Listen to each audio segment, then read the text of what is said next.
see. Sorry, I just watched it again. All right. Well, Always are dying.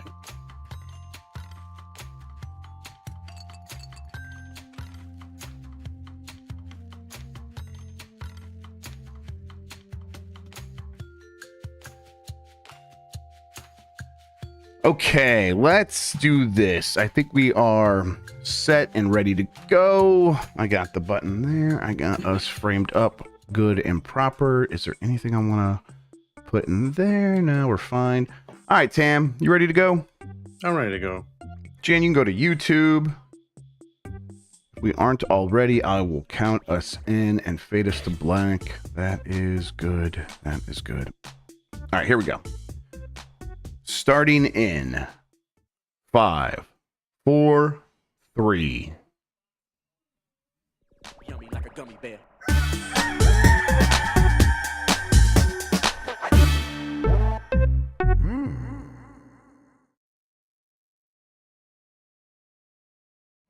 It's the internet. You're busy. Let's do this for November 17th, 2023. For the next hour or so, let me help you sort through the world of gaming on Game Mess Mornings Live with me, Jeff Grubb. Today, I'm so sick of these dragons and their dogmas, too. And Embracer pretends it doesn't even know Knights of the Old Republic. But first, please join me in welcoming today's co-host of Game Mess Mornings. It's Timur Hussein, everybody. Tam, how are you doing? It's Dregsday. I am ready. It is indeed. Let's party.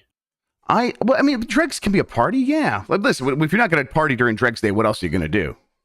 You know, it's Friday. Dregsday is always Friday, and Friday for me is cheat day, which means I'm gonna eat some food that is gross.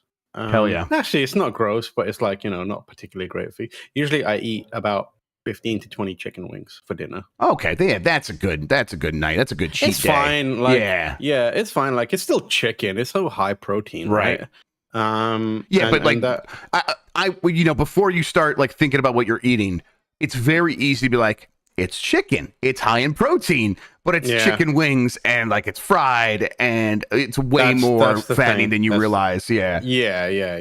But I still roll with it. It's my once a week killer. So that sounds pretty good. It's exciting. That's my idea of a party on Dregsday. I am this weekend going to be in a city where they have a test market Taco Bell, and I will be eating the Taco Bell chicken nuggets at Dan Reichert's house, and I cannot wait to see what this is all about. He's had them 3 times. He swears by them, says they're very good. What do you think of when you hear Taco Bell chicken nuggets? I've never had Taco Bell chicken nuggets because they're only in Minneapolis right now, apparently. Oh, okay. I've never had meat from Taco Bell because it's haram. Right.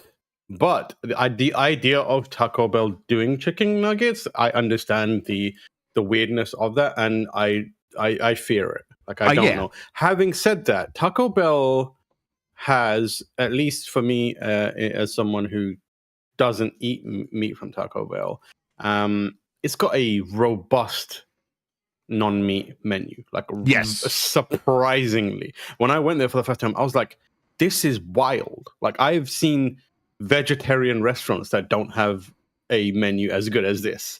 If you're vegetarian, beans and cheese. Well, if you're vegan, you're probably not going to do the cheese. Vegan, but if you're just vegetarian, beans and cheese is great. They don't take the piss and just do that. They have like actual vegetarian versions of most of their menu items. They do. Where it's like they actually put a little bit of effort into it. Like the last time I checked, when I went to the one in the East Bay, the vegetarian menu was the same size as the normal menu. Whoa. So it was like, oh wow, these guys actually did it. So on the one hand, I trust Taco Bell's ability to take something that you would think that doesn't sound good, and make it good. But also the idea of them doing chicken nuggets seems like it's very antithetical to what Taco Bell is. Yes, I think you nailed it right out of the gate. I fear it, but I also respect it. I fear and respect what they're doing here. And I'm going to give it a shot and going to see how it's going to go. Kind of can't wait. Yeah, that's for Extra Life this weekend, everybody. Be sure to tune into that. It'll be here on giantbomb.com. I have a request, actually. I please. put this in one of the documents, but we're currently in the phase where we're talking about a lot of games that we want to. Yes, we're also in the phase where we have like 75 documents too. So please tell me what this exactly. This is a game that I would like you guys to play, and I know that sure. Dan's not going to go out of his way he'll forget or something like that. But I would like you to put it on your to-do list to download this game and make sure that you play it. It's a game called Robo Dunk. Yeah. Okay. Robo Dunk. Yes. Yeah. So it is NBA Jam with robots. Sounds good to me. There's going to be a bunch of you in the same room. It costs like $15 on Steam. I would like you to play this game together on the stream, and it could, if it goes the way I think it will go, could become a topic of discussion at the end of the year during a live show that is happening in Los Angeles. Get your tickets yesterday because they're sold out. That was wild. It was. Wacky. It was like, we haven't announced it publicly, like we haven't said the tickets are on sale, and most of them were gone. Yep. And we were like, what? So shout outs to the community for showing up for that. Massively. We're being told they're trying to do more, but just no promises, everybody. It really, yeah. Honestly, your best bet now, if you were really intending to go, maybe hop in the Discord, talk to someone who might have bought an extra ticket. You just don't know. I would start swapping with community. That might be your best bet right now. But it is, yeah. Also, it's genuinely heartwarming to see that. I was like cards on the table. I was worried. I was what if no one shows up? Do people want to see us live, or like? Being transparent, for a lot of people here, we're not the Giant Bomb crew that they grew up with and know and love in a different way. We're a different group of people. So I was like, are people going to come out for that? And it sold out so fast, and it was a genuinely like affirming moment to see that people do enjoy us as the team. Well, I think they appreciate there's a certain aspect of keeping flames alive and all that while also doing our thing in our own way. I think people appreciate that, and it's nice to see. I appreciate the people who watch us, the dudes out there, more than they realize. Yep, absolutely. It means a ton. Just to remind people what we're talking about, December 9th in Moroccan Lounge, this will be live streamed, so you can watch it online. This will be the culmination of the Game of the Year discussion. Most of those discussions will still happen in podcasts leading up to this, but this will be the big finale where we do crown our Game of the Year. We'll have a couple of topics, a couple other things. We'll try to make it as special as possible, but a lot of it did come together last minute. So it's like we're doing what we can with what we have. So again, let's show up, let's hang out, let's have a good night, kind of wrap up the year, and then have a good get good momentum going into 2024 and all that. And this is going well enough that it's the kind of thing where we feel good about it. We feel good about the efforts that we've put in. And now it's very easy to tell that story to other stakeholders and be like, let's try to do this again elsewhere, more often, more frequently, bigger venues, more sponsors that can make all this make more sense. So this just means a lot. We're going to keep it going, everybody, and really looking forward to it. All right, let's explain what we do here. Most weekdays, I, Jeff Grubb, will help piece your gaming life back together. That includes breaking news and maybe even some of our own original reporting. For all these topics, I'll get the input of a bona fide expert who will make me look smart. If you are watching live on Twitch, welcome. You can always listen to the show later on podcast feeds by searching for Game Mess Mornings or find the RSS on giantbomb.com. You can also catch the show later with chapters and timestamps on YouTube. Hello, YouTube. All right, we have a lot to get into, so let's start the morning mess with Dragon's Dogma 2 showcase is coming this month. This is from Jordan Mindler at VGC. Capcom has announced a Dragon's Dogma 2 showcase for later this month. The presentation will take place on Tuesday, November 28th, and will start at 1 p.m. Pacific time. According to Capcom, the stream will show brand new gameplay reveals in an info-packed 15-minute live stream directly from director Hideaki Itsuno and producer Yoshiaki Hirabayashi. There we go, Hirabayashi. The game doesn't currently have a release date, but it was recently rated in Saudi Arabia, suggesting a release date may not be far off. And this is, we had a conversation about this on this show. Like, it's getting rated and we haven't heard anything about it, so they're going to have to announce it soon. Well, this feels like all of that is lining up. It also lines up with Capcom saying they were going to have a big game in the first quarter of next year that they expected to sell very well, and everyone's like, Monster Hunter, it's got to be Monster Hunter, because I just did not think Dragon's Dogma 2 could be coming this soon. What are you expecting from this showcase, Tam? I mean, like, it is Capcom, so I kind of expect them. I'm hoping now they show a nice big chunk of the game, like Yes. the loop, even like show us what it is that we'll be doing in this game. But Capcom has this thing where they're one of the few publishers and developers that gets away with like just showing up and being really excited and showing a trailer and then calling it there and being like, we're doing it, and then that's good it. Point. I hope it's more than that, but given like the past few have been similar to that, my hope now is like, here's what it looks like. And I really think about the potential of a Dragon's Dogma 2, and I feel like I start to like theory craft games in my head that sound way more exciting than anything that they're capable of. But like the last few years, Capcom has made significant strides in taking the Monster Hunter games and bringing them to console, and whether it's Xbox, and PS, PlayStation, and PC with Frontier, or with the Switch game as well. And there's been a lot of like really interesting things they've done there. At the same time, Itsuno-san is known for his like action games, and The Last Devil May Cry was great in terms of combat.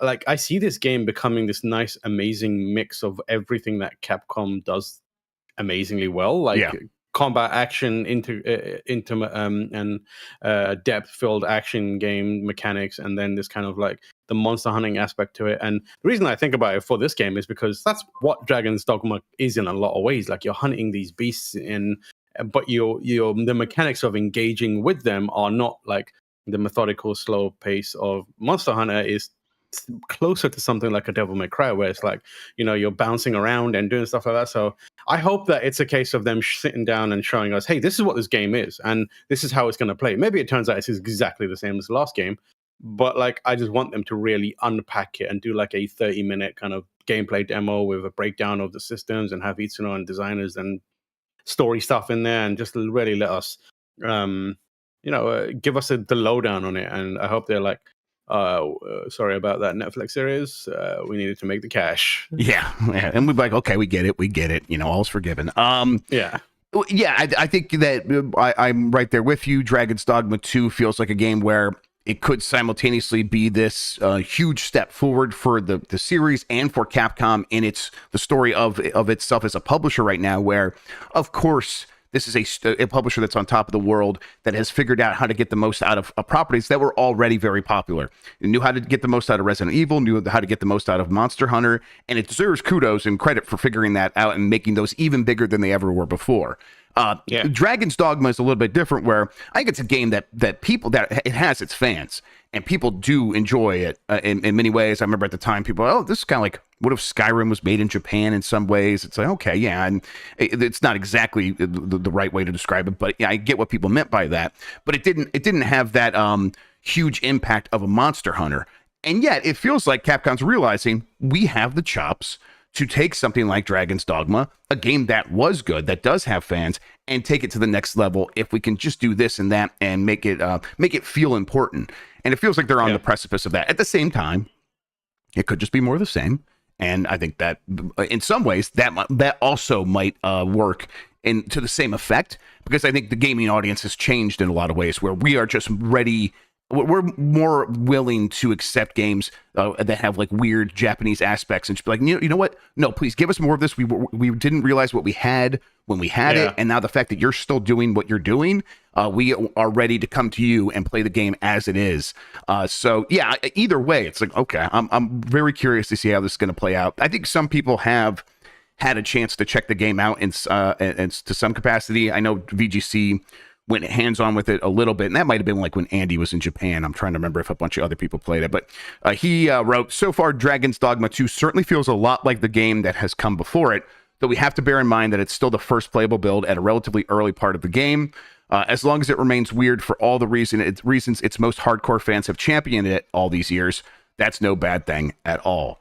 Now, we've not had a game like Dragon's Dogma since Dragon's Dogma. Exactly. So I feel like that is a big plus in their court.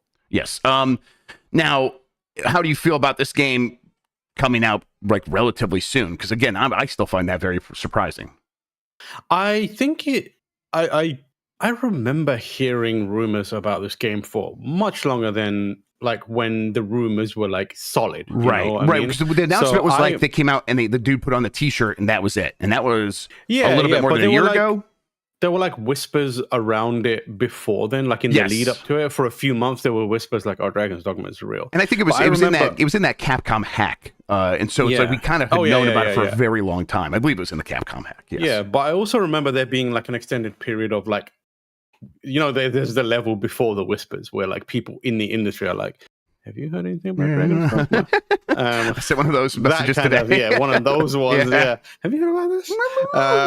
So like, I feel like it's been in development a little longer than we might be aware of. But again, like Capcom, it's weird. Capcom generally, I think back, and Capcom is like, I feel like they operate on the same level as a PlayStation, where you don't find many of their games like buggy and unfinished and weird. They like, when they're done, the games that they put out are polished. Yep. Whether they're high quality is a different matter, but like at least I can't think of very many Capcom games that you turn on, you're like, this is busted as fuck. Yeah, Capcom had a weird phase where like there was typos. They spelled Capcom wrong on the side of a box. Yeah. That's the kind of thing that happens. That's what they do. Yes, I feel that's like Capcom. that's just nice. I like that. Yeah, I want them to spell things wrong. It's character, I want them to leave. Yeah. I want them to accidentally leave the IGN watermark on a box exactly. Revelatons. Yes, thank you, Doomsday and Dan. Yeah. That was like that's the good shit for me. But I feel like regardless of when it comes out, I'm pretty confident that the game that they put out will be solid and won't be like busted and weird. Like even the games that like the Monster Hunter games that even the Switch Monster Hunter game where you're like, how does this fit on this game? Like rock solid. I never had any issues with it ever. Yeah, I mean the RE engine. I mean they know that thing, man. They're making fighting games on it. And everyone's like, God, we can't make our own engine. We're retreating to Unreal. And Capcom's like, we're good. It's like, okay. I mean, obviously Capcom has been doing this for a very long time. And I think investing in themselves and believing in themselves has led them to a point where it's like, no, we do have the people on staff that are the technical wizards and understand the artistic needs of game designers and developers. And so they're building tools with that mindset. And it's making all the difference in the world. And to the point where, the RE engine, whenever I see a game made in that Reach for the Moon engine, I am just like, okay, I have total confidence that this is going to scale up and down and that it's going to actually be kind of a technical marvel. And so that has been a great benefit to their design so that they can express themselves and take on all these projects and get them out relatively quickly, which is why it's easy to believe that Dragon's Dogma 2 is actually coming out pretty soon because, we did hear whispers for a very long time. These days, it's like, but I mean, those whispers often mean like we're talking 4, 5, 6 years, and maybe we're getting pretty close to that. But to have it go from announcement to release this quickly is impressive. And that does seem to be the case because Dragon's Dogma 2's release date seemingly leaks as the game is rated in Europe. This is from Tom Ivan at VGC. Dragon's Dogma 2 release date will seemingly be Friday, March 22nd, 2024. My birthday. That's according to, gonna be 41, baby. That's according to European classification body PEGI, which is listing the unannounced release date alongside an 18 rating for the game. Capcom now appears likely to confirm Dragon's Dogma 2 release date next week when it holds that product showcase for the PS5, Xbox Series X/S, and PC title. According to the Japanese publisher, it will include that brand new gameplay that we talked about and all of that. Okay, so this is that big game from Capcom next year. It's all the pieces are here. They usually have one major game in the early parts of the year, right? Yes, they definitely do. And they confirmed for sure that they would. They said they have an unannounced title. And it's like, that was, I don't even remember a lot of people guessing Dragon's Dogma 2 at the time. Most guesses were Monster Hunter, but then people had a bunch of other guesses that like, well, if it's not Monster Hunter, it's this or this, and I just don't remember anyone. It's definitely Okami 2. Yeah, sure, yeah. Beautiful Joe is back. And those things before Dragon's Dogma 2, a game that we knew existed, and so it's, again, a little surprising, but when we lay it all out like you did, I'm like, yeah, okay, let's go, and the confidence to like, we're going to reveal this game in late November, basically December, release it 3 to 4 months later. That to me says they know what they have. It's going to be big. And this is going to be the game they expect to sell really well all throughout next year. Do you think, based on what we know now, which is, basically very little, that this can be that next big franchise that is a, maybe not on the Monster Hunter tier, maybe not on the Resident Evil tier, but the tier right below that? I think it could be on the... I don't think, maybe not Monster Hunter. I feel like the main obstacle it faces, it just doesn't have the years and years of refinement and coming, entry after entry, building up a reputation almost, and having that word of mouth be able to do a lot of the marketing work for them in the way that Resident Evil and Monster Hunter has. However, I do feel like it could be Capcom, more than any developer, has a good chance of taking something that you'd look at and be like, nah, I don't think that's going to bang, and making it like a real big success. I think the timing of its release is a big part of it. I think Marches, they usually have games come out early in the year, and traditionally it has been when stuff is kind of quiet, a lot of that stuff, but I don't think March is quiet. I think there's the lead up to it isn't quiet. I think by that point, Suicide Squad is out, Final Fantasy is out, so there will be games going. But if anything, that just kind of serves to warm up the audience in a way to get into a game buying mood and a game consumption and playing and talking and being in the lifestyle again after the Christmas break. So I feel like if that game comes along and it's like, hey, I'm a big beefy boy, I have got a lot of game. I've got monsters you can climb up and down and slash with big swords. Your mates will be here, and we have porn. And people will be like, what? And no, porn. P-A-W-N. P-A-W-Ns. Yeah, that's what we've got in this game. They're the stars of the show. They're pawn stars is actually what we're calling them now. I never really played that much Dragon's Dogma. I tried it a couple times, but I would hear stories of people talking about their pawns. And I remember I think Justin McElroy calling him his special boy and sending his special boy out to his friends to do stuff for him. And I'm like, okay, I got to check this game out. So I might try to rush in some Dragon's Dogma before Dragon's Dogma. He called it what? His special boy. His pawn was... I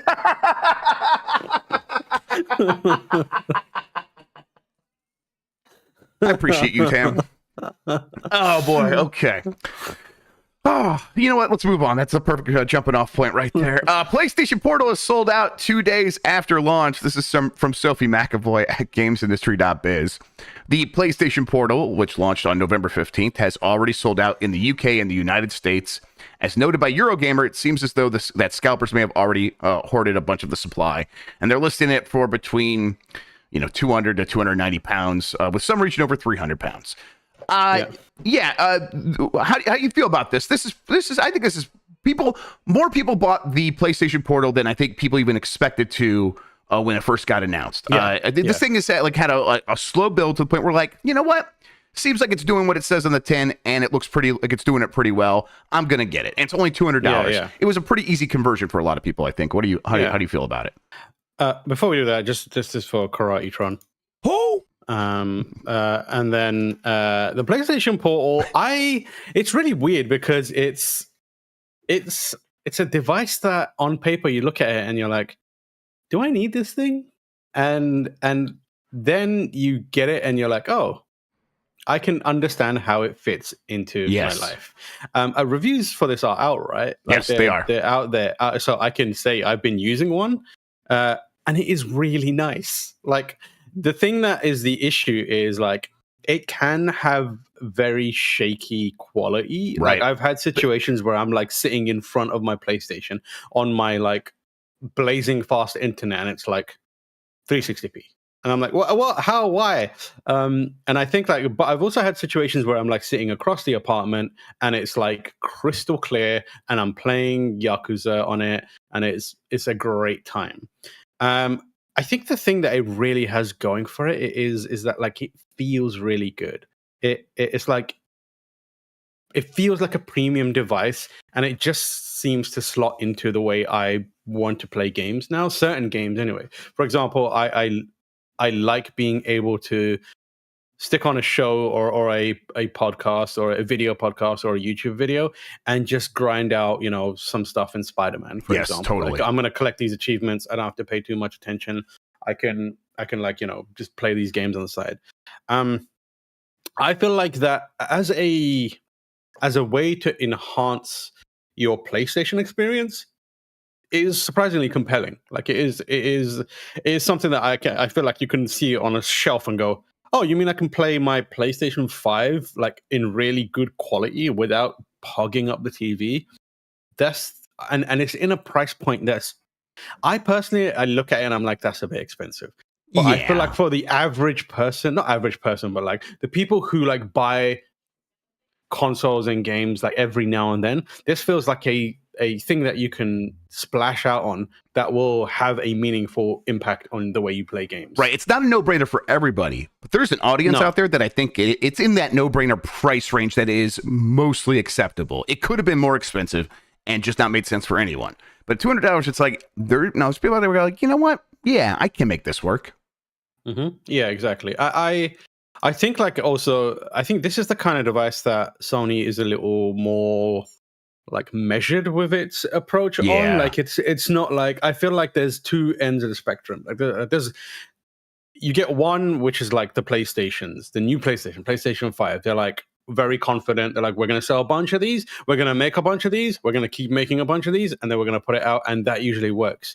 And then they have the PlayStation VR where they're like, we're going to sell a bunch of these, we're going to make a bunch of these, and we're going to put them out, and everyone's like, no thanks. And that is the other end of the spectrum. Yep. And this, I feel like, is somewhere in the middle where they're like, it feels like the PSP or the PlayStation VR almost, where they're like, I think we'll sell a bunch of these, we'll make a decent amount of them, and then we'll see what happens. And I feel like with that approach, it's more likely to be a success than if they, put all their eggs in the basket. Yeah. Let me ask people you. like go ahead. Darker Aileron says, can you mention how ugly it is? I don't think it's ugly. Like, I'll come around in my on it hand. for sure. It looks like weird and freakish in pictures. The moment I'm holding it, I'm like, oh, this is great. This is really nice. Right. Like, the screen sort of melts into your hands because you're just looking at the screen. Yes. I don't think it's like stunning, but like I have seen devices that look way grosser than this thing that I used for days and days and like almost every day. I would have no problems pulling that out at like a friend's house and being like, whoop, here it is. And they'll go, what is that? And then I'll show them the screen and they'll go, okay, that's fair enough. Yep. It's a really nice screen. I don't think it's an OLED screen, but it's still very, very sharp. I think I don't think it's an OLED screen. Okay. I think it's like just a very good like LCD. But it's bright, and when you look at it and you have it in your hands and you realize, it's just it's just a PlayStation 5 controller split in half. You'll laugh at it for a second, but then be like, actually, the PlayStation controller feels nice to most people. Yes. It hurts my hands, but like I'm a weird case for it. Yeah. But I feel like it's a really sharp looking device. Yeah. Yeah, and I want to get one still. I think I was going to get one, but now it's sold out. So it's like, okay, I guess I'll have to wait and see if I can track one down eventually. I'm not going to pay a scalper price. Let me ask you. We'll move on from this here pretty soon. You got the Too Fast, Too Furious kids out there. There was a time when like every Nintendo console would launch and they would be supply constrained, and people were like, "This is a deliberate shortage to drum up interest." And most of the time, like for most businesses, that never happens, because anytime that there's a shortage, you're leaving a lot of money on the table, to the point where even if you make too many and you have to like burn your stock, that makes you more money than if you don't have enough to sell to everyone who wants one.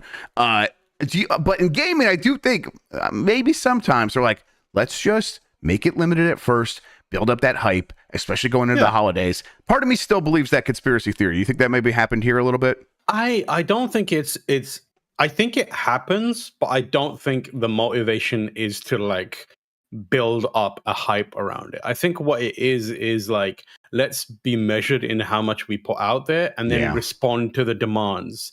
And the demands are, and by doing that, they can look at it and be like, oh shit, people want this. And because there's so few of it, a natural side effect is like people are like way more hype for it. And then outside of their control, the stuff happens where everyone wants one because no one can get one.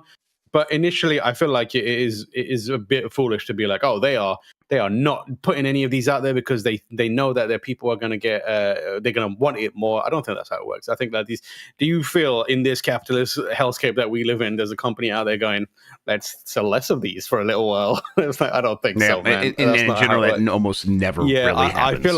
I feel like it's a balance of, let's not overcommit to manufacturing costs. Let's see how it is. And best case scenario, our initial run of this sells through completely. And we have a short period of time where people are desperately trying to get one so that when we do make them available, it's there and they'll snap it up. I think that's right. Yeah, the answer is yes and no. And I'm right there with you. All right, we're gonna fade to black real quick for a break, everybody. When we get back, a lot more news. Hanging out with Tam for Dregsday. See you soon.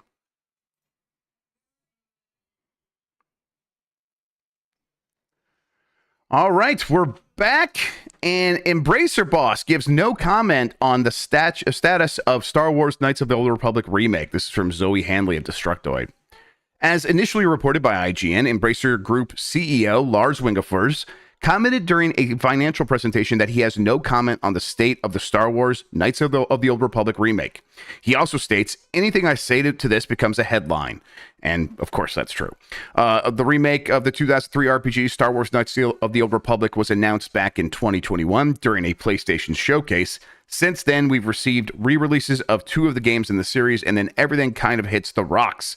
The re-releases didn't go very smoothly, and the intention of adding restored content to the second game, which badly needs it, was canceled. In 2022, Bloomberg reported that the remake might have been put on hold. This was following the production of a demo, which reportedly didn't go over very well, and the subsequent firing of the art and design director.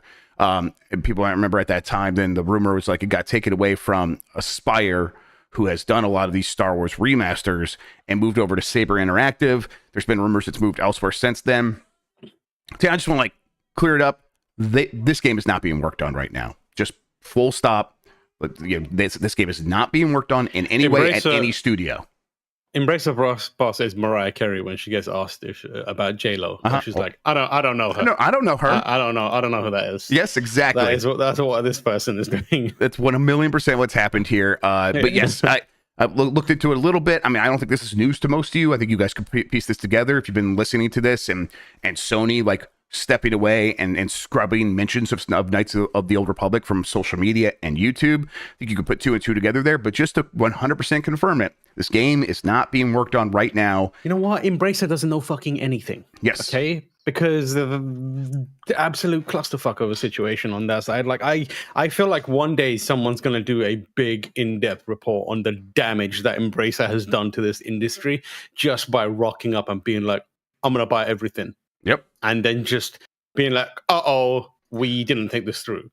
Here's just it's like, let's put it into perspective just how crazy this is. This is the company that bought Lord of the Rings. They own Lord of the Rings. Who cares about Lord of the Rings? They have Legacy of Kain. He said it, not me. Okay? Fuck Lord of the Rings. Lord of the Rings Good straight point. Trash next to the Legacy of Kain. Well, listen, I don't disagree with that. Fucking hell. Set Legacy of Kain free. You send your emails to tam@tam.com.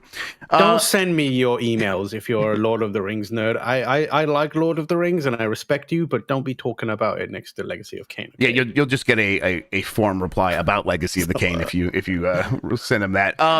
Lucy's gonna slit my throat in my sleep. And you can watch that live at the Moroccan Lounge. Moroccan Lounge, yeah, live.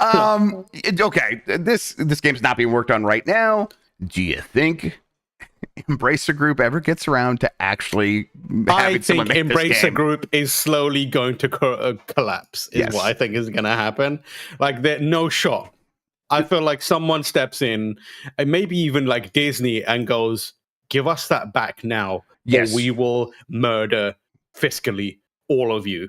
So this is the you think so you that got you're right. Money? We don't forget who we are. We are Disney. So okay? yes, the only 2 entities that could step in are Sony, which had the co-publishing rights. They talked about this during that Sony showcase, made a big deal about it, and Lucasfilm / Disney. And Sony seems like they want nothing to do with this. That seems to be what I'm kind of heard echoes of that, of what they want absolutely nothing to do with this going forward. Yeah, it's not worth it. Yes. It's like they why put all that time, effort, money into an IP that you don't own? Right, and it's like they could put this, like, this is a complete random pull, but like it illustrates it. They could take the time, money, effort they would put in that game and split the the bounties of it with multiple other developers, or they could be like, what if we put all that money in a new Uncharted game? Like, that's entirely, they got no one to split that with, and they've had success with other Disney properties with like Spider-Man, but that doesn't, like, let's not ignore the fact that every one of their studios are busy already. Like so to like spin one up just to work on someone else's IP, you're 100% right.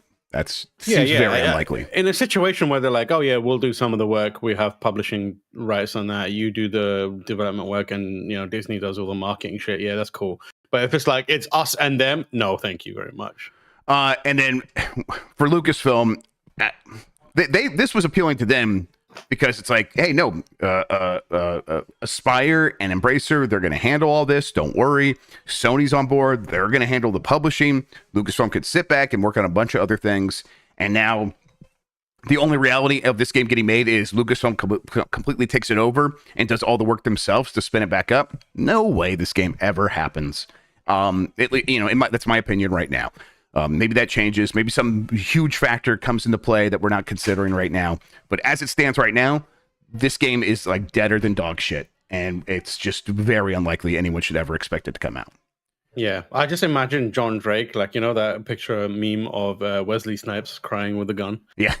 that's how I imagine John Drake. Put this out of its misery. Exactly. Yeah. A little bit of a side tangent to this. Aspire claims KOTOR 2 Switch DLC was canceled because of a third-party objection. This is from Jordan Midler at VGC. Was it Yoda?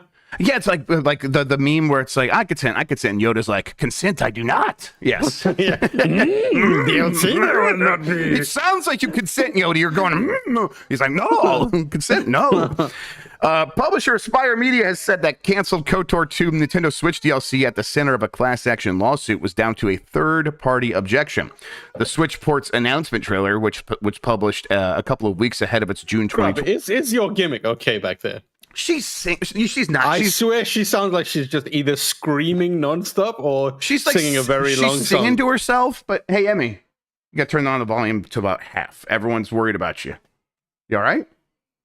Okay. Thank you, kiddo. She's homesick from school today, so she's just like in her own mood, and she's like, I just want to make sure she's not like screaming for help back there, and you're like, Aspire isn't making any DLC for this fucking game. Emmy, can you say, Tam, I'm okay? No, she looked at me like I was a crazy person. She was like, she's like, I will have nothing to do with that. I'm not your monkey. Basically, the whole story here is some third party stepped in. We don't know who, but this is Aspire trying to get out of this class action lawsuit where they're in trouble for saying they were going to do this. They advertised they were going to do this, and then it didn't come through. Yeah. I mean, like, I got nothing to add to this. It's just like, who also wants this? Like, The KOTOR 2 DLC that they were promising was like all of that unfinished stuff that got cut because they rushed this game out originally, and like modders have replaced it on PC, and people are like, oh, this does like really flesh out the game in a real way. But hey, if you want that, go get a personal computer. Stop trying to play this game on the Switch. I mean, whatever. They advertised it. If you want to sue them, be my guest. I don't give a fuck. But if you really want to play this stuff, there is ways to do that, and go ahead and make that happen. I just wish we knew exactly what the story was here, other than this vague third-party objection. The Last of Us Part 2, The Last of Us Part 2 could be coming to PS5. This is from Smangaliso Similane at Destructoid. As reports of a second season of The Last of Us circulate, there is also word that a native version of The Last of Us Part 2 could come to the PS5. The news comes from PlayStation data miner PlayStation Size, who posted a somewhat cryptic tweet that got confirmed later to be referring to a native version of The Last of Us Part 2. Tam, least surprising thing in the world, right?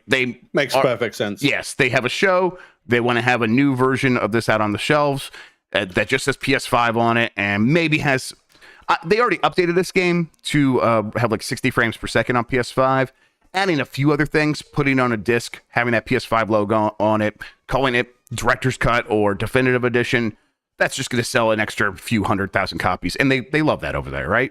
Easy peasy. I do wonder what kind of. I wonder now that they know the success of Last of Us, the TV show on HBO, and they know that there's a massive fan base for that who is now eagerly going to be looking for Last of Us 2, Part 2. I wonder if there's any adjustments they make to more closely link them, if you know what I mean. Like, do they do the Spider-Man thing where it's like, we changed Abby and Ellie's face models so they look a little more probably like, not that extreme an option, or like do they have like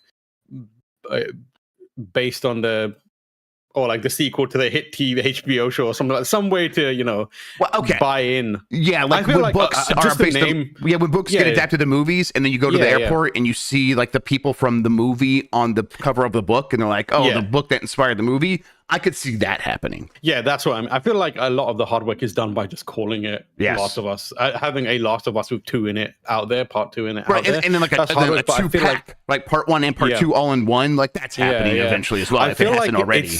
I feel like the thing that they could do is like, here's season 1 of the show with the first and second game, like a big Last of Us compendium style thing. 1,000,000%. Yeah, and I mean, I think that's the direction Sony's been trying to head in for a long time, where they're like, hey, we have this, we have Sony Pictures, and we have the game studios, and we have PlayStation, and all these things should be working together. It's like, well, it is kind of all working together with The Last of Us, so how far can you push it and actually take advantage of that synergy? Yeah. They're going to find out. You just stick a code for season 1 on HBO or something like that into the game box and be like, put a sticker on it that says "Get Last of Us season 1 here."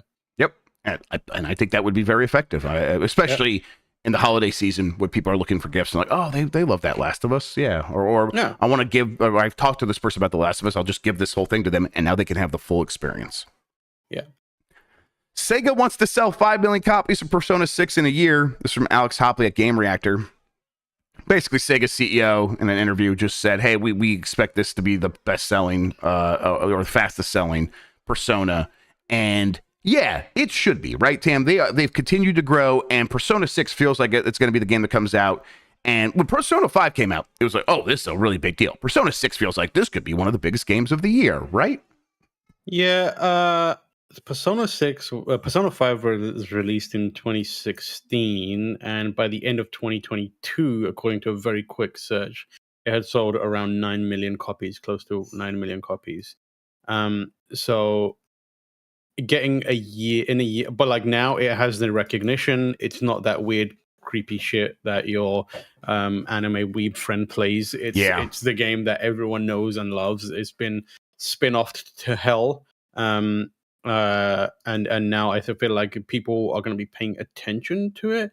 I feel like if they come out strong with another kind of like, hey, we've got another unique aesthetic, we've got this cool presentation and that kind of stuff, and they do enough to evoke Persona 5 while making Persona 6 its own thing, I think that's very, very attainable, like very, very achievable. Yes, and I mean, especially if they multi-platform it in the way that they have done with all the other Persona games. If they are out there, like, we've got an Xbox version now, we've got a Switch version now, we've got a cloud version, we've got all these versions ready to roll, I think they're good. Yeah, and Persona's been the one where it's like Sega and Atlas have been they've been kind of bad at it for a really long time, or they were bad at it about getting these games onto all these platforms, and now they say they're promising to put them out on all platforms as quickly as possible, if not at launch. And you're right, that will have a huge effect in terms of them getting what they want here. My question is, when do you reckon we see it? Yeah, I mean, I always was like, oh, man, we might hear about this game before the end of the year. Tam, I got a kid crying. I'm going to go deal with that real quick. Can you vamp real quick? I'll be right back. Yeah, I can do that. My question is, when is Metaphor ReFantasio coming out? That is a name that I had to Google just because it's so bad as a name. That's the game I'm looking forward to. I do love Persona, obviously. Huge Persona fan. I don't know if you can see it there, but where is it? Can you see it? Let me zoom out.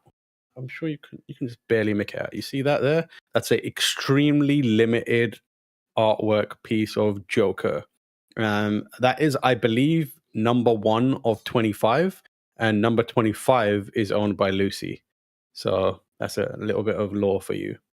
That's wild. All right. Thanks, Tam. Appreciate that. Did you tell everyone's your darkest secrets? No, I was telling them how I've got like a super exclusive Persona 5 Joker art piece that we got from the Persona 5 art gallery, which was in LA, which was like just for a couple. We flew down there. So fun story about that. Me and Lucy flew down there just to pitch the team on letting us come to them in Japan to do like an episode of audio logs on there. We met with Shigenori Sojima-san, who's the artist, and we're like, can we come to your studio and do this episode of a thing with you? And they like looked at our pitch, and me and Lucy are like insanely into Persona. So we had like this very extensive pitch for them, and by the time we were done, he was like, yes, let's do this. This sounds great. Fantastic. And like we bought those art pieces there while we were there. So I have number 1, and then she has number 25, I think. Or it might be I have 25 and she has 1. Basically, we have the first and last ones. Either way, that's very, very cool. Yeah. All right, let's wrap up the news here. Travis Kelce tweets revealed he loved GoldenEye, hated Call of Duty. This is from Alyssa McCrante at Kotaku. Who the fuck is Travis Kelce? Travis Kelce is Mr. Taylor Swift, I believe. Yes, Mr. This is the guy dating Taylor Swift. He's a football player. Another person is dating Taylor Swift? Yeah, yes, they keep coming out of the woodwork, Tam. Listen, okay. So what we're saying is Taylor Swift is going to announce a new album soon. Basically, yes. It's going to be, and there's going to be a lot of like football anthems in there. Tam, so wait, let me get this. Like, you are very online. Is this not a very online thing? Is this something else? Is Taylor Swift in a different universe than being very online? No. I feel like Taylor. I mean this with the utmost respect to please. the Swifties out there. I understand your love of this. As someone who is terminally online, I have basically set up a filter in my mind that is like mute Taylor Swift. Mm-hmm. So I see Taylor Swift stuff happening, and my brain just filters it out.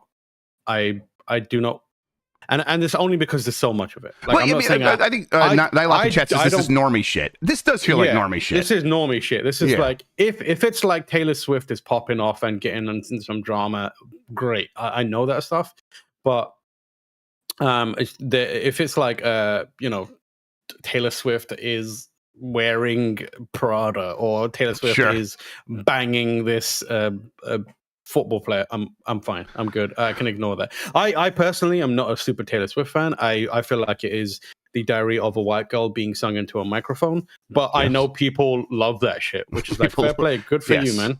There was the whole Chevelle bit about it. Like, if it's a white girl singing it, you can get away with anything. That's exactly. her whole career. And you know what? Some people love that stuff. No I respect judging. it. I fear it. I fear you people. I feel like you're a little bit of a cult. But if you want to be there, if you're having a good time and you're not being hurt, go for it. That's fine. I'm happy for you. I support you. Mike Minotti says he's on a plane. He wanted to yell at you in all caps. I want that KOTOR 2 DLC, no one by gives the way. Fuck what you want, Mike Minotti. Thank you very much, Tam.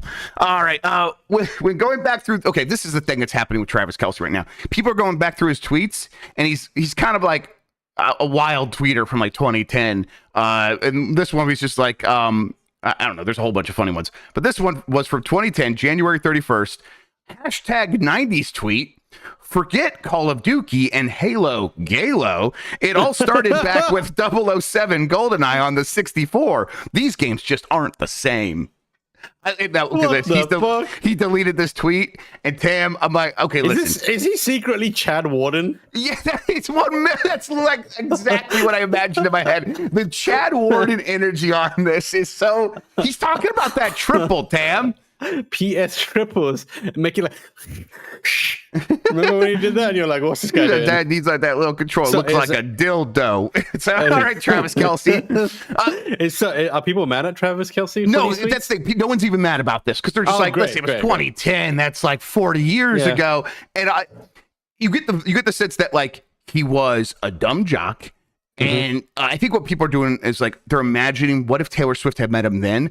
She would have hated him, and that makes it more romantic that they're dating now. Yeah. And I think so. People love this shit. He did delete this tweet though, and I'm devastated. It would have been. Oh, did he delete the tweet? He deleted this tweet. Yes. Oh man, I did everything right, and they indicted me. Come on. Let my man tweet. Come on, Travis. Travis, don't be ashamed. We all okay. But listen, I don't think I've ever said Halo Galo, but we've all tweeted some shit, man. Yeah. Oh boy. All right, listen.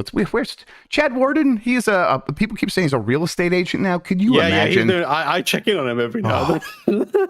We should get him to do a top 10 game list for us. I might genuinely try and find this guy. Yeah, I would love that. I mean, he was like literally this morning because of this. Like, Tim, I'm glad your mind went there. I was looking up Chad Warden stuff on the internet. There's a video of him at like a Chuck E. Cheese or like some In-N-Out where it's just a video of him and his mates having a meal. Yeah, he's like a super normal guy. He's just a normal dude. Like I think like he's weirdly a very good satirical sketch artist for that one thing. It was the perfect time and place. It was like before like trolling was widely known. People, Chad Warden was this guy that would just like talk like a tough dude about how much the PlayStation 3 was going to stunt on these hoes. Massively toxic. Yes. Like hugely toxic by today's standard. Like he said some shit that will 1 in a million % get him cancelled. Oh yeah, definitely. I'm reading his history. Chad's first video of the 3 main video game consoles, the PlayStation 3 has the best selection of games. The Nintendo Wii controller resembles an artificial penis and is therefore unfit for gaming.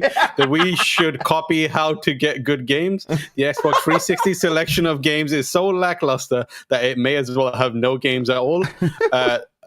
This is then it goes, girls can't do shit, which is the bit where you're like, what? Yeah, Chad Warden. Yeah, he said, and then he said, at $599, the PlayStation 3 is an easily affordable purchase. And then from his third video, Super Mario Galaxy, which he dismissed as toilet repair-based game, whose protagonist has entered the country illegally. Devil May Cry 4, which he dismissed for his cowardly portrayal of Satan, which is incredible. That's really good. Mario Party series, which he dismissed for the absence of, among other things, hydroponically grown marijuana, 40-ounce alcoholic beverages, and the sipping of syrup known as the purple dank. Warden also regards the inability to eat mushrooms resembling characters as disappointing, referencing psychedelic mushrooms. Super Mario Smash Bros. Brawl, which he dismissed for lacking representation. It's anti-Italian discrimination. Yeah. God, holy shit. It's like, and people, like, we're laughing about this now. Back then, people were ready to fight mad. this guy. They were so mad. This dude. Yeah, they was wanted so to kill funny. him. College campuses across the country were going to burn this dude in effigy. Like, it was wild. The Wii was annihilating the competition. Yes. Like, it was not even funny how badly Nintendo was pissing on everyone else. And this guy was out there acting like it was dog shit. Like, and people were so mad because it's like, on paper you're wrong, but he would just be like, there's not enough. He's like, there's not enough black people in Smash Brothers, and everyone be like, "What?" Listen, Chad Warren, he's right. He's right. He's right. Yeah. All right, let's start wrapping this up. I got a poll here in a second. Well, actually, it's gonna take me a second to get that up. Tam, why don't you tell people where they can find you, what you have going on, all that good stuff? Oh man, I just think about Chad Warden now. Yeah, I'm gonna think about him for the rest of the day. We have Bombcast Revengeance coming up today, later today, which should be fun. I am on that. One of my lights just turned on its own. Oh, fun! Oh wow, look at that. That's burning you, Chad Warden. Why? The ghost of Chad Warden. Chad, stop. So we've got that one, Bombcast Revengeance. We did a Jeff, so hopefully that's up by now. If not, it should be up soon. We already did UPF, right? We had that yesterday. Yeah, we did UPF yesterday. We got TNT today, right? Yes, TNT on a Friday. Yeah. Mario Kart in about an hour. Yeah, Thursday night throwdown on a Friday. Yes, exactly. That's what we're doing because we can. Okay. Yeah, we're allowed to. We run the site. We can do what we want. And then next week is going to be a shorter week, so please forgive any disruptions to the kind of content rollout. It is Thanksgiving, so we're not gonna do the thing that everyone tries to do and be like, let's make content extra in advance. That sucks, man. Let's just Thanksgiving is the one where you're really not supposed to work. It's a 4-day weekend.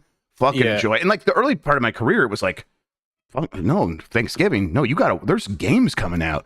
I'm so glad the industry got away from that and we're like, no, just put the shit on October. What are we doing? Oh, yeah, it's so much better. So we'll be short a week next week, but we'll still be around. And then obviously we mentioned it earlier. Thank you to everyone who purchased tickets for the LA show. Yeah, really sweet.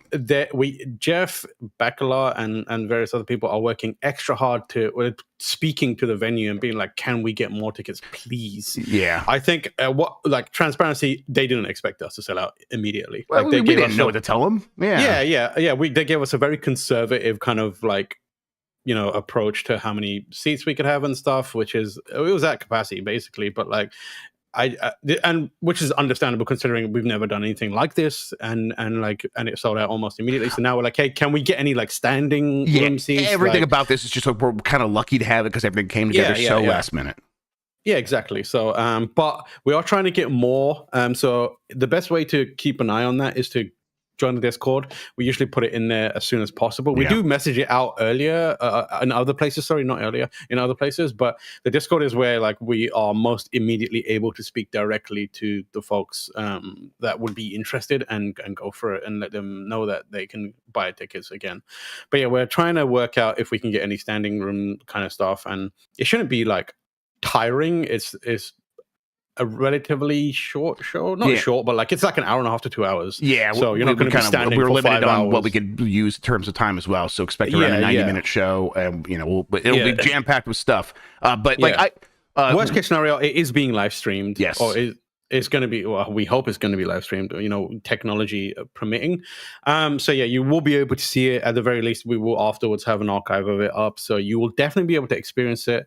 And hopefully we'll be able to get some merch around it up as well to commemorate it and stuff like that. Yeah, I went to the Gerard show, still my friend, I don't care what anyone says, at PAX, and his thing, it was kind of set up pretty similar. There was a bunch of chairs, you walked in, you got tickets, but there was standing room in the back, and I don't know if this place will have a bar or something you can kind of lean against or something like that, but it was that, and it's this is totally comfortable and fine, so hopefully it works out along those lines. Yeah, and the final thing is there's a new episode of Spot On coming out today where Jeff was on as well, once again, second week in a row, and it was a really interesting, fun conversation. I think we talk about the game awards and categorization around awards, and whether it might be a little broken and time for a rework. Check it out. Yep, it was a lot of fun recording that, so definitely watch that, everybody. All right, poll from earlier this week, or yesterday actually. Are you more excited about Suicide Squad after its re-reveal? 10% said yes, 26% said no, and 64% said I don't care about that game at all. I am still I know that I shouldn't be, but I'm still hopeful for it. I mean, listen, it's Rocksteady. It's gonna be a fun game to play, at least, right? Yes, that's exactly what I'm going on. I hate that it's basically a games as a service type. Yeah, I hate that. I wish it wasn't that. We shouldn't feel this way about the next game from Rocksteady. The next game from Rocksteady should be without caveat, very exciting. And so it's weird that there's so many caveats here. I'm just hoping that within that model that I thoroughly dislike is a game that is still charming, well written, and fun in the way that they make games. It feels like my hope is they are still the studio that they have always been. They've just got this annoying, executive from Warner Bros. Being like, you have to make this a game that can never stop being played. Yep. Yeah. And I hopefully it comes out and we all play it. We're you know what, this is just a good time. Something it's good, yeah. So, listen, if to me, if it works out like the Avengers game, I know that's the kiss of death, but if it works out like the Avengers game, where it's playing this through by yourself or maybe with friends for a little bit, it is a really good time, dude. And then it doesn't survive as a live service after that. I don't give a fuck. Who cares? Yeah, I don't care. Yeah, I played a shit ton of Avengers, with me and Greg Miller and Andrew Goldfarb and a few others as well. We would jump in here and there and play it together, and it was a fantastic. Lucy would jump in for one session and realize that she could not play it. I was I'm done. But yeah, it was fun. I had a good time with Avengers. It was just it just failed miserably as a live service game. And if that's what happens with this and the quality is a little bit better, fine. I looked at that trailer. I watched both those 20-minute things and I laughed multiple times. And I was like, that's funny. That's good. Like the King Shark wearing a little green Riddler hat. I like that a lot. I'm sold, man. I'm sold. Yeah, I don't know. All right, new poll for Monday. We will be back Monday. I talked to some Scottish dude who says he tried to take your spot today. He's like, "Can I be on the show today?" I'm like, "Get out of here, Jordan Midler." Jordan Midler. He's like, "Oh, I've been busy for months, like writing guides or something, trying to make money for our website." I'm like, "You disgust me." To usurp me? And I'm like, "Get out of here! I got Tam house." So I said, come on Monday instead. So Jordan and me will be hanging out on Monday where we will discuss, would Taylor Swift have enjoyed playing GoldenEye with Travis Kelce? Yes or no? Go ahead. Absolutely not. Taylor Swift is picking Odd Job and still losing. I think she would have had a real miserable time with that. And then when she got together with him later, it would have been, everyone would be like, oh, okay. Boy, Tam already wrapped up what we have going on the site here on Giant Bomb, everybody. So instead, what I'm going to do is say, Tam, thank you for hanging out with me today and talking about video games. I really appreciate it. Thank you for having me. I love Dregsday. I love Jeff Grubb, and I love you all. Love you, Tam. Love you all. You're the best audience in gaming. Until next time, have a good one. Take care of yourself, and goodbye. Goodbye. Outro music. Good friends. Goodbye. Jan, we need outro music. It's time to go. That is Bear in the Big Blue House, the goodbye song. That's pretty good stuff. All right, we are coming back up. Let's see here. We got where was